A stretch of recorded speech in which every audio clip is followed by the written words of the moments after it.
Rasulullah sallallahu alaihi wasallam, la tadkhulul jannah hatta tu'minu wa la tu'minu hatta tahabbu, fala adullukum ala shay'in idza fa'altumuhu tahabbtum, afsus salama bainakum. Bismillah, assalamualaikum warahmatullahi wabarakatuh. Alhamdulillah, nahmaduhu wa nasta'inuhu wa nastaghfiruh wa na'udzu billahi min shururi anfusina wa min sayyiati a'malina. May yahdihillahu fala mudilla lahu wa may yudlil fala hadiya lahu. Asyhadu an la ilaha illallah wa asyhadu anna Muhammadan 'abduhu wa rasuluh alladzi la nabiyya wa la rasula ba'dahu. Faqad qala Allah ta'ala fil Qur'anil Karim, bismillahirrahmanirrahim. Ya ayyuhalladzina amanu kutiba 'alaikumus shiyam kama kutiba 'alal ladzina min qablikum la'allakum tattaqun. Wa qala Rasulullah sallallahu alaihi wasallam, la tazula qadama 'abdin yaumal qiyamah hatta yus'al an umrihi fima afnah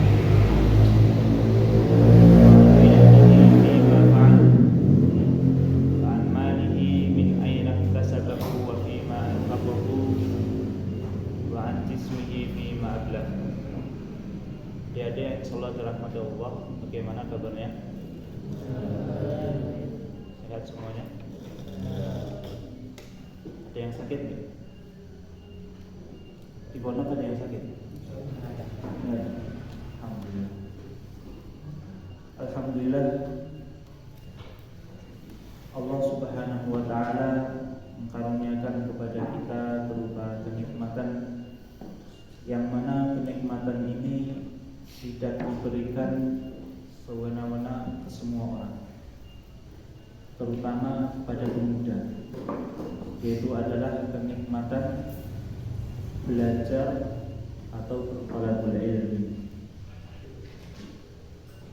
yang mana Allah subhanahu wa ta'ala berjanji di dalam firman-Nya di dalam surat Al-Mujadalah ayat yang ke-11, A'udzubillahi minasyaitonir rajim. Bismillahirrahmanirrahim. Yarfa'illahu alladhina amanu minkum walladzina utul ilma darajat. Di dalam surat Al-Mujadalah yang dalam ayat yang ke-11, Allah Subhanahu wa taala berkata, bersabda, berfirman bahwa Allah akan mengangkat beberapa derajat orang-orang yang beriman di antara kalian, dan juga Allah akan mengangkat beberapa derajat orang-orang yang dikaruniai oleh Allah berupa ilmu. Maka ini patut kita syukuri. Apalagi pemuda di zaman sekarang, adik-adik, kalau kalian tahu pemuda di zaman sekarang itu memprihatinkan. Siapa yang akan meneruskan generasi bangsa ini kalau bukan dari kita-kita?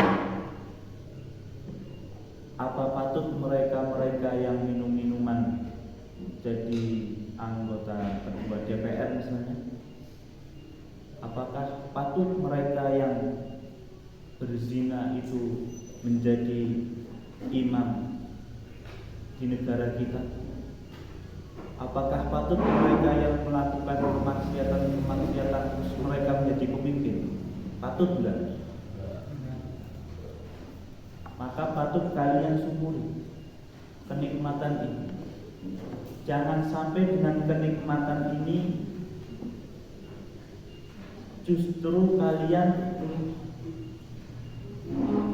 dimintai pertanggungjawaban di sisi Allah Subhanahu wa ta'ala, tapi kalian tidak bisa menjawab. Menuntut ilmu bisa jadi itu menjadikan kita menjadi orang yang beruntung, tetapi menuntut ilmu juga bisa menjadikan kita itu menjadi orang yang paling celaka. Bagaimana sabda Rasulullah SAW,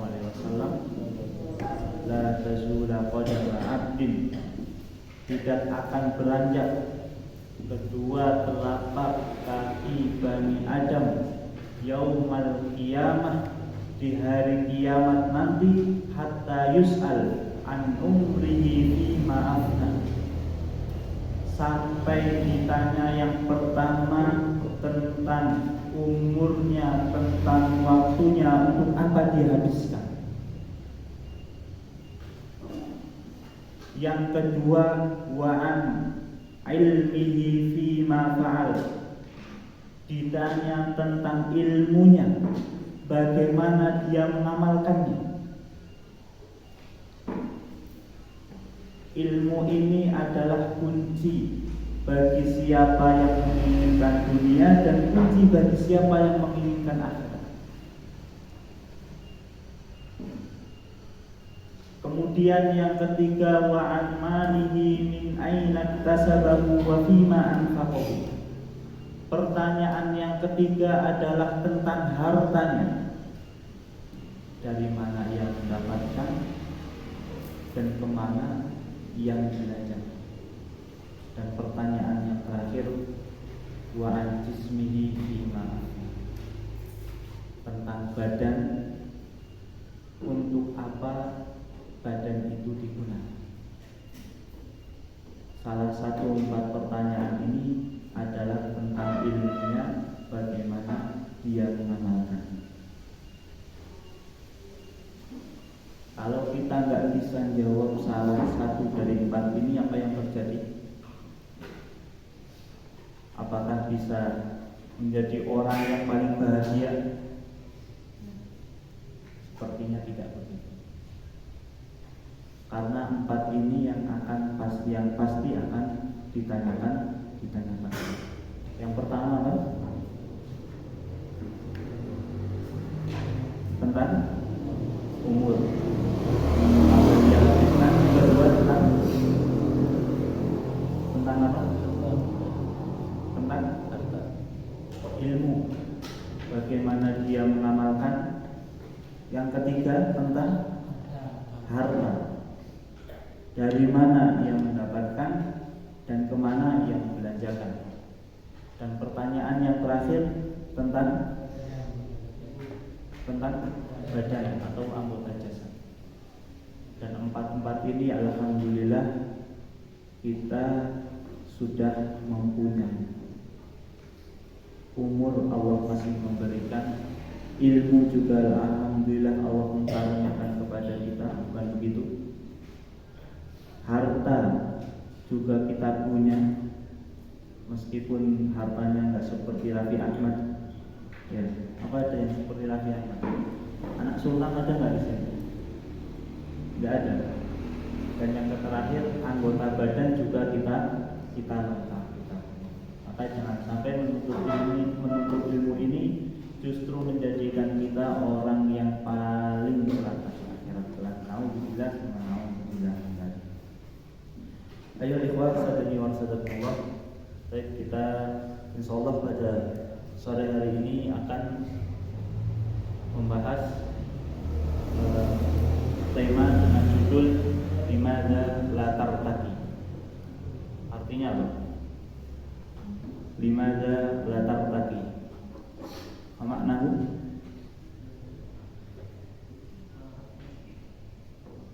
man ya'rif, kenapa kamu tidak ada peningkatan.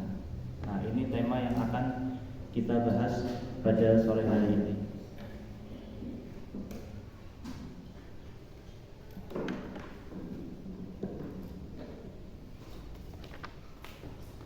Poin yang akan kita bahas yang pertama,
4 pembahasan yang kita akan bahas pada sore hari ini. Pertama, apa penyebab kita tidak meningkat, terutama ketika di dalam mencari ilmu. Tidak ada peningkatan tahun kemarin sama tahun sekarang, rasanya sama. Kemudian yang kedua, apa obat untuk menghilangkannya. Kemudian yang ketiga, apa penyebab utama kemaksiatan. Jadi kalau penyebab utama ini wujud di dalam diri seseorang, pasti kemaksiatan yang lain akan mengikuti. Penyebab utamanya ada, nanti kita akan bahas. Yang keempat, apa malapetaka atau musibah yang sesungguhnya? Apakah tanah longsor, ataukah banjir bandang, ataukah tsunami dan lain sebagainya? Kalau akan kita bahas pada sore hari ini.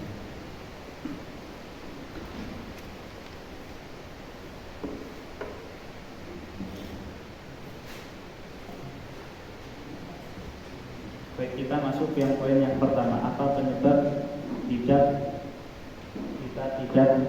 tidak meningkat? Allah Subhanahu wa taala berfirman, "Wa kana asy-syaitanu lil insani khadula." Wah, sesungguhnya syaitan itu enggan menolong manusia. Jadi jawaban yang poin yang pertama adalah karena adanya godaan setan. Dan godaan setan ini, wallahu ta'ala a'lam, akan terus membisiki seseorang. Meskipun orang itu adalah orang yang abid, ahli ibadah, atau orang yang alim, atau orang yang berilmu, sampai orang yang bodoh pun pasti setan akan terus menggoda. Maka jangan sampai tertipu mentang-mentang sudah kelas 5 misalnya. Alhamdulillah sudah khatam, sudah selesai. Ilmu fikih sudah kuasai, balaghah, bahasa juga sudah, ibadah juga alhamdulillah sudah saya lakukan semuanya. Jangan sampai tertipu dengan seperti itu. Karena beda bisikan godaan setan kepada orang yang alim dengan bisikan godaan setan kepada orang yang bodoh pasti beda. Paham? Bedanya di mana? Bedanya di caranya. Orang bodoh, orang yang tidak berilmu, kalau setan goda sekali langsung terkena, langsung tertipu daya. Tapi orang alim, orang yang berilmu, kalau setan goda, pasti dia udah punya ilmu. Wah, itu zina, nggak boleh. Ini ada SMS masuk, chat masuk dari nomor yang tidak dikenal, tapi gambarnya kok perempuan, misalnya. Orang alim paham. Wah, ini kalau saya balas nanti pasti akan berkelanjutan. Iya loh. Orang alim, orang berilmu paham. Nanti lama-lama saya terjerumus ke dalam kemaksiatan atau bisa naudzubillah ke dalam perzinaan. Itu orang alim begitu. Tapi karena setan itu pintar. Setan itu pintar, punya 1001 cara untuk menjerumuskan manusia ke dalam kemaksiatan. Nggak bisa lewat WA. Mungkin pas lagi main Facebook, kita lagi lihat-lihat gitu, mungkin setan bodoh. Ini adalah akhlak. Jangan di-add, tapi di-like aja. Semua foto profil di-like, statusnya di-like semuanya. Akhirnya di-bom like. Akhirnya kan yang perempuan, siapa ini? 50 pemberitahuan misalnya dari si fulan. Misalnya, jangan ada yang tersinggung ya. Ini saya memberi permisalan, ini godaan setan. Akhirnya akhwatnya apa? Siapa? Kan akhirnya kepo. Si fulan, oh dari al-muslimun, sama-sama. Akhirnya apa? Akhwatnya dulu yang itu tolong dikonfirmasi ya akhi. Nah, dari situlah mulai terjadi pembicaraan. Nah itu setan itu pintarnya seperti ini. Kalau orang awam ada chat masuk dari orang yang tidak dikenal, orangnya cantik, kayaknya dari akhwat muslimun, langsung dibalas. Itu orang yang bodoh. Tapi kalau orang yang sudah punya ilmu, pasti tahu. Nanti kalau saya balas, pasti berkelanjutan. Bisa jadi, alhamdulillah, terjerumus ke dalam perzinahan. Maka poin yang pertama jawabannya itu tidak lain dan tidak bukan, penyebabnya adalah setan. Jangan dikira orang yang sudah belajar di pondok 5 tahun atau mungkin seperti saya 10 tahun atau mungkin yang sudah berpuluh-puluh tahun itu akan terhindar dari godaan setan. Gak ada jaminan.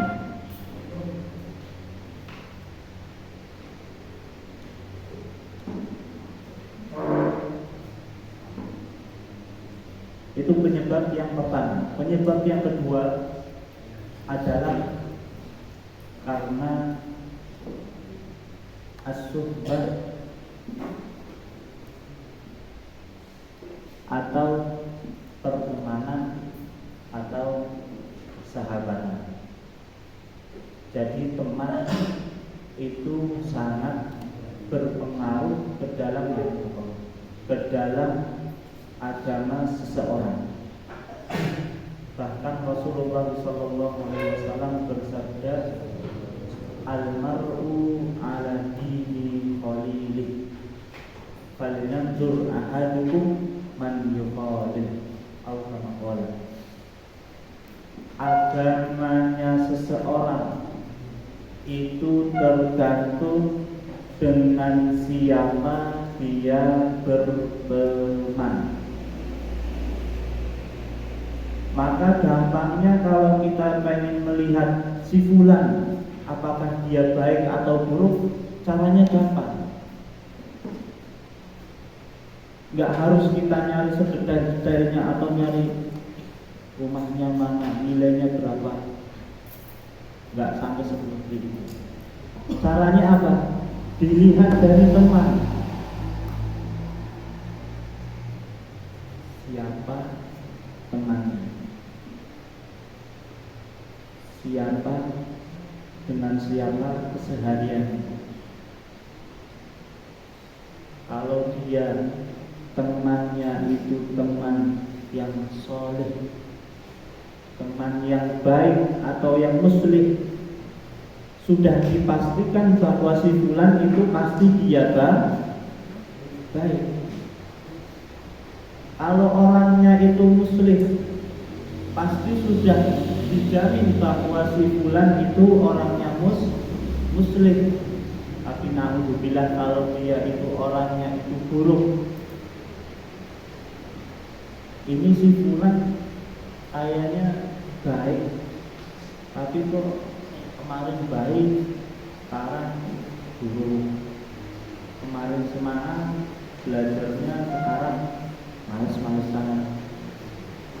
Kita lihat siapa temannya. Kemarin temannya si, misalnya si itu, siapa ya? Yang ngobrol sendiri itu. Siapa namanya? Yang pojok. Siapa? Aslan. Kemarin temannya Aslan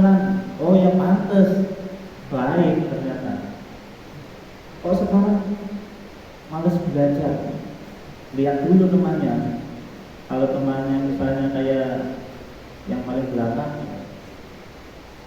kadang yang belakang males-malesan, jangan ngantuk yang belakang. Kau ngantuk? Jangan ngantuk. Atau kalau dia sekarang jadi pelanggan, jadi langganan bagian bahasa, misalnya melanggar tiap hari. Ada. Maka dilihat temannya siapa. Oh, temannya si A. Si A aja bahasa Arabnya nggak bisa, ngomong bahasa Jawa terus, ya pantas melanggar. Nah, itu gampangnya melihat kepribadian seseorang. Dilihat dari siapa dia berteman. Bedanya teman dengan sahabat apa? Ada yang tahu? Beda antara teman dengan sahabat. Apa? Bedanya antara teman dengan sahabat. Saya bisa membedakan. Pengertiannya banyak. Ya kalau teman sekedar main, kalau sahabat itu akrab banget mungkin gitu. Tapi kalau saya definisikan, teman itu 1000 orang yang datang ketika kita senang, itu namanya teman. Maksudnya bagaimana? Kalau kita punya jajan baru dikirimi sama orang tua, langsung banyak yang datang, banyak yang menghubungi. Itu teman. Tapi setelah jajannya habis gimana? Ditinggal, minta tolong, nggak dibantu, lain sebagainya. Itu teman. Sahabat apa? Sahabat 1 orang yang datang ketika 1000 orang meninggalkan. Jadi antara teman dan sahabat itu sangat berbeda. Ketika Rasulullah SAW mendatangi paman Rasulullah yang bernama Abu Thalib, dan ketika itu Abu Thalib ketika dalam keadaan sakaratul maut, dan di samping Abu Thalib ada Abu Jahal dan juga Abdullah bin Umayyah. Kemudian Rasulullah SAW berkata, "Ya am, qul la ilaha illallah qawlan ashhadu laka biha indallah." Rasulullah SAW berkata, "Wahai pamanku, katakanlah tiada Tuhan selain Allah, sehingga dengan perkataanmu itu aku bisa bersaksi di akhirat nanti bahwa engkau adalah dari golongan." Abu Thalib sudah bersaksi bahwa Muhammad Rasulullah, sudah bersaksi. Tetapi apa bersaksi kepada Allah bahwa Allah itu adalah Tuhannya?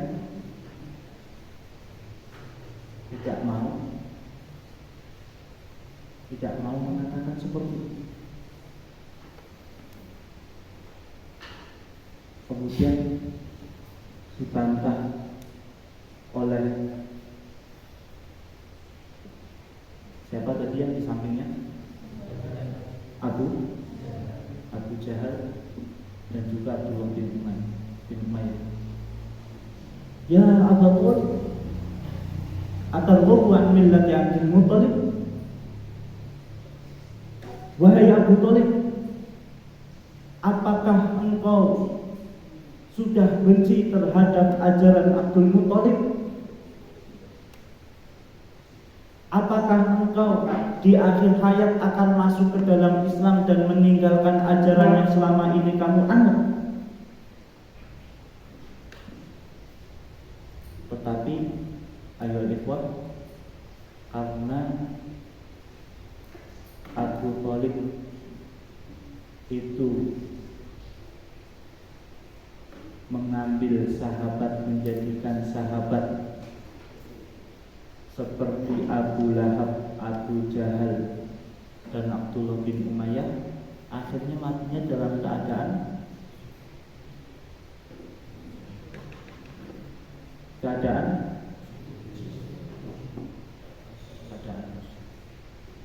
berarti nanti di akhirat akan masuknya ke dalam,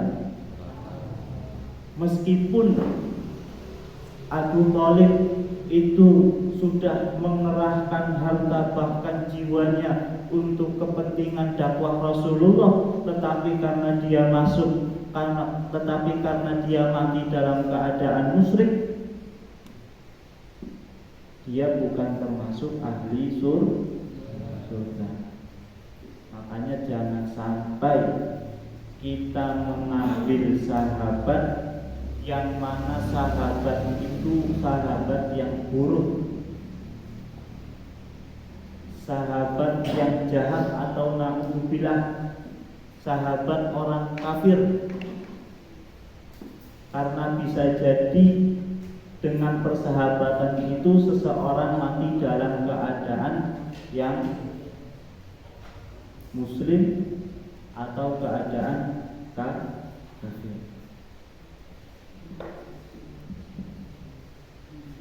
Qala al-mu'allif rahimahullah ta'ala, qala Ibnu Katsir rahimahullah, ay yakhduluhu 'anil haq.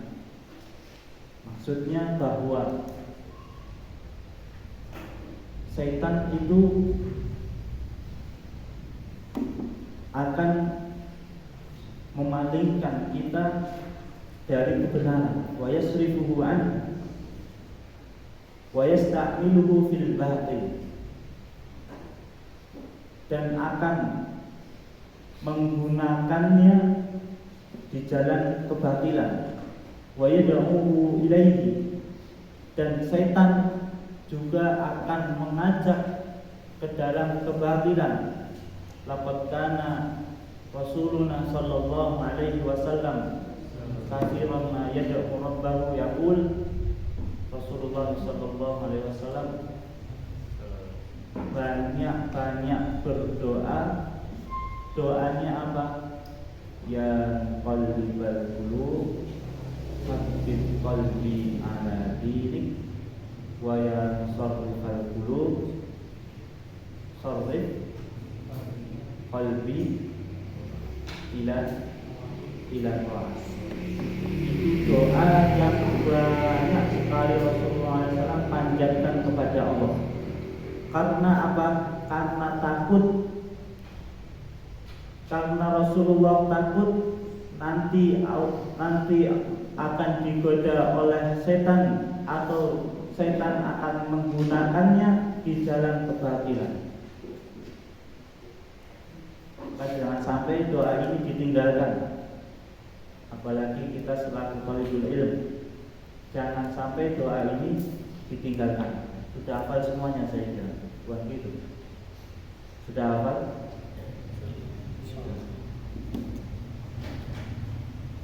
Kemudian poin yang kedua, apa obat untuk menghilangkannya?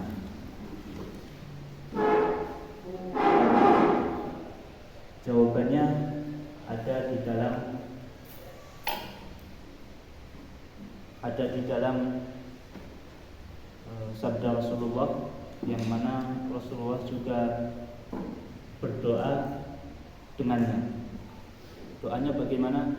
Allahumma inni a'udzubika minal hammi wal hazan wal ajzi wal kasal wal jubni wal wada'id daini wa ghalabatir rijal. Rawahu Bukhari.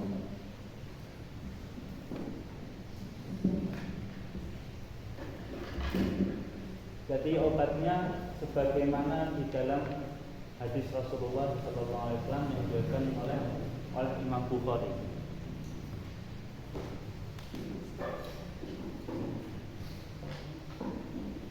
Allahumma artinya apa? Wahai Allah, ini sesungguhnya saya a'udzubika berlindung kepadamu. Berlindung dari apa? Minal hammi. Ham artinya apa? Ham humum artinya alham wal humum artinya apa? Belum tahu.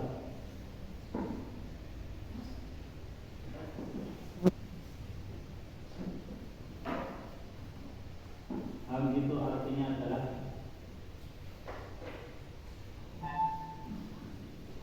bingung. Minal hammi wal hazan. Wal hazan ma'nahu sedihan. Sedih. Kemudian yang ketiga, wal azzi ma'nahu artinya adalah lemah. Minal ajzi wal kasal. Kasal manahu malas.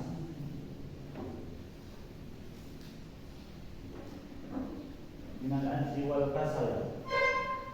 Wal jubni artinya takut, pengecut.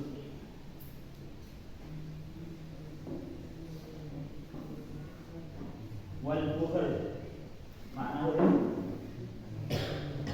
bukhl apa? Bakhil atau bakhil. Wa dhala'id daini artinya berlilit hutang.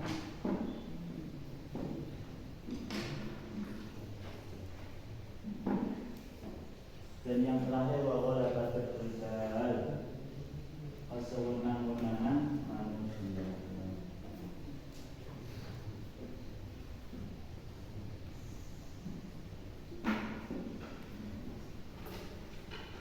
Nah, ini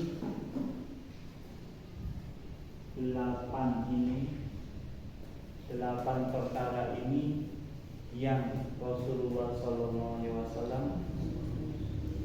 takuti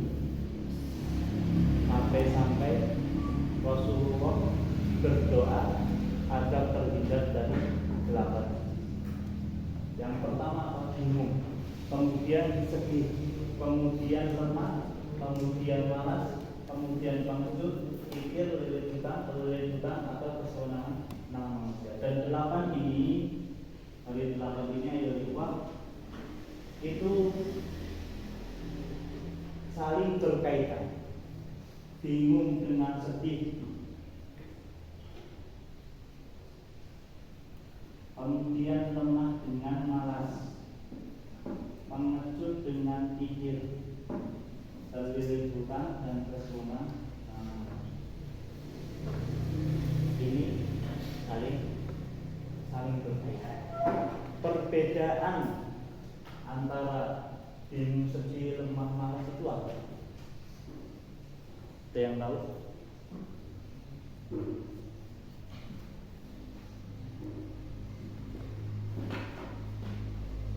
Kita bahas. Yang pertama, al-farqu bainal ham wal hazan. Perbedaan antara bingung dan juga sedih. Kalau bingung itu kata mu'alif rahimahullah ta'ala lin mustaqbal, bingung terhadap perkara yang akan datang.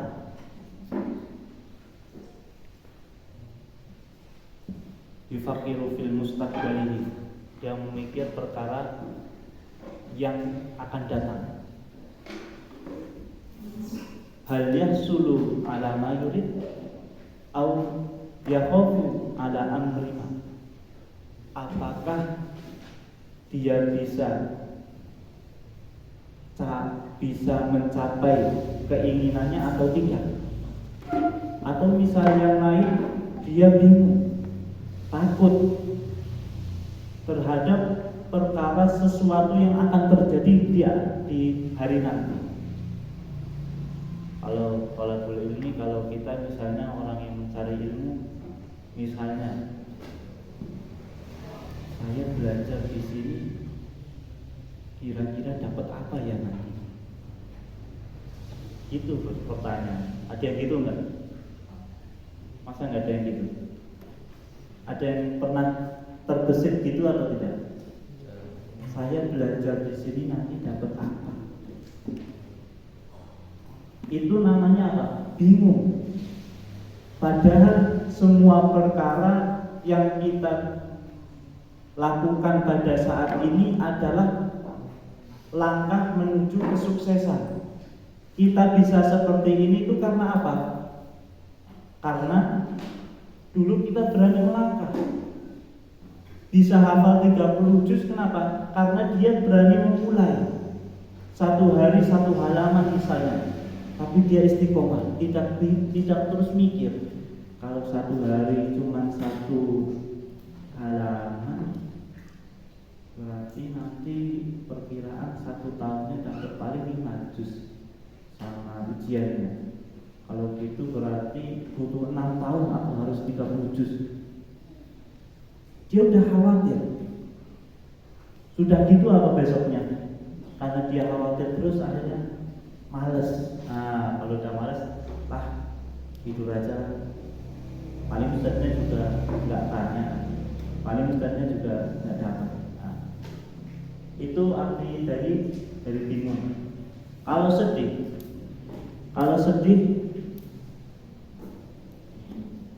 itu adalah alal madhi, perkara yang sudah terjadi, yang sudah lampau. Yahzan ala faqdi habibin. Nah, misalnya dia sedih karena kehilangan habib atau habibah. Habib sama habibah mana ada?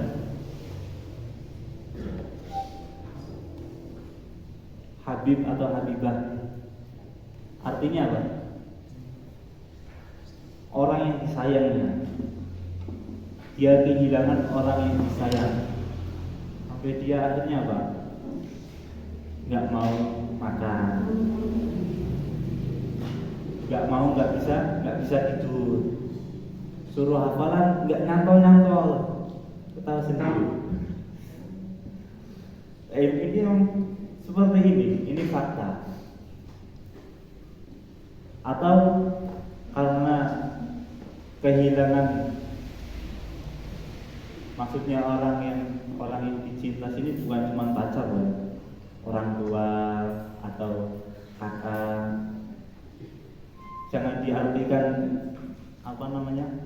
diartikan dengan arti yang sempit. Kehilangan orang tercinta, pacar. Ya wajar kalau zaman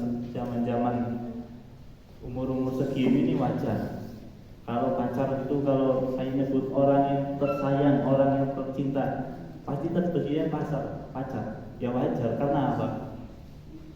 Lagi virus merah jambu. Tahu merah jambu? Virus cinta. Au ala khasaratin fi tijaratihi, atau dia sedih karena dulu pernah berjualan tapi bangkrut. Sedih, saking sedihnya sampai dia melalaikan kewajiban. Itu perbedaan antara sedih dan juga bingung. Kalau bingung apa tadi? Kalau bingung, apa lagi? Kalau bingung apa artinya? Kalau bingung itu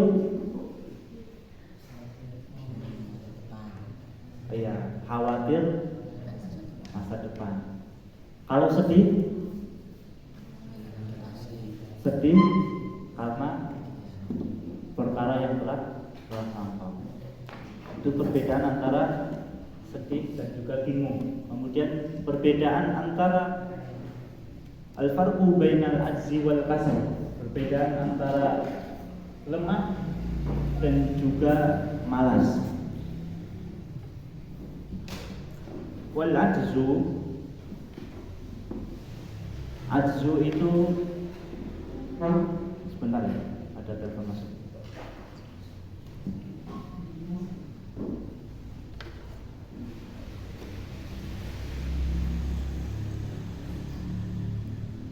Assalamualaikum.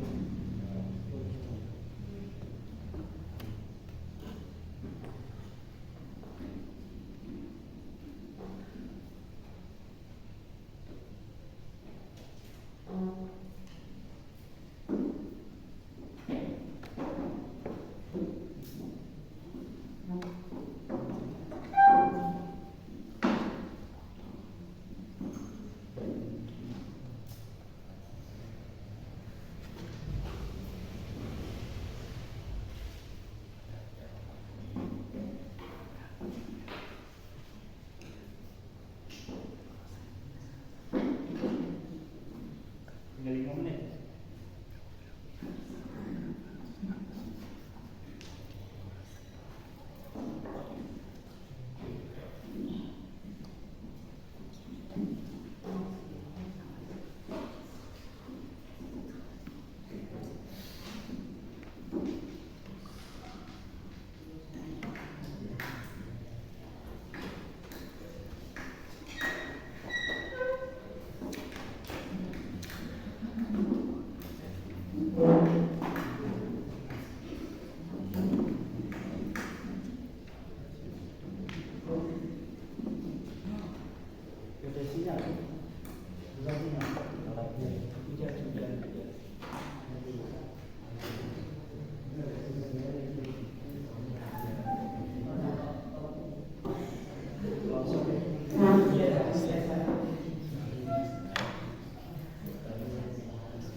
Kita lanjut.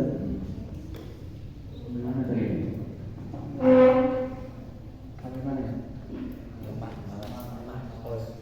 Al-farqu bainal ajzi wal kasal. Wal ajzu takhalluful 'abdu an asbabil khair li'adami qudrati. Lemah itu adalah mundurnya seseorang dari sebab-sebab kebaikan karena li'adami qudratihi, karena tidak mampu. Contohnya apa? Haji. Wajib atau enggak? Wajib. Tapi bagi yang mampu. Begitupun sholat sambil berdiri, wajib enggak? Wajib bagi yang mampu. Itu lemah. Kalau malas pasti sudah terbesit. Malas artinya hampir sama. Perbedaannya kalau malas itu mundurnya seseorang dari sebab-sebab kebaikan, padahal dia mampu. Misal dia mulai sholat malam Semua orang bisa nggak sholat malam? Bisa ya. Sampai orang yang nggak punya ilmu pun kalau dia ada keinginan pasti bisa. Tetapi kenapa dia tidak bisa melakukan?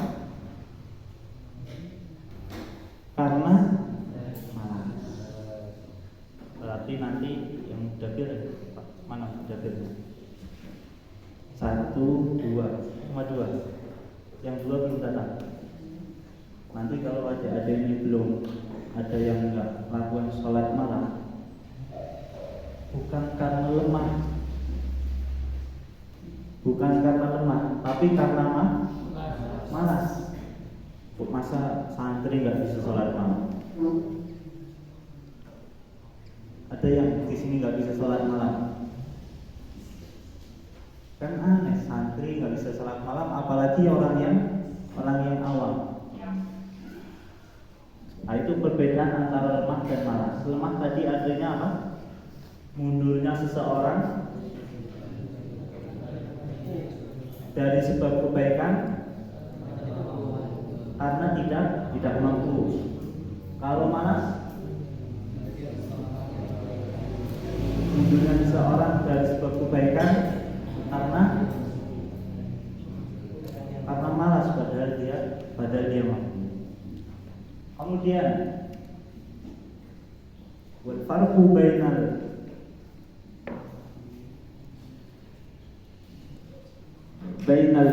bukhl wal juman.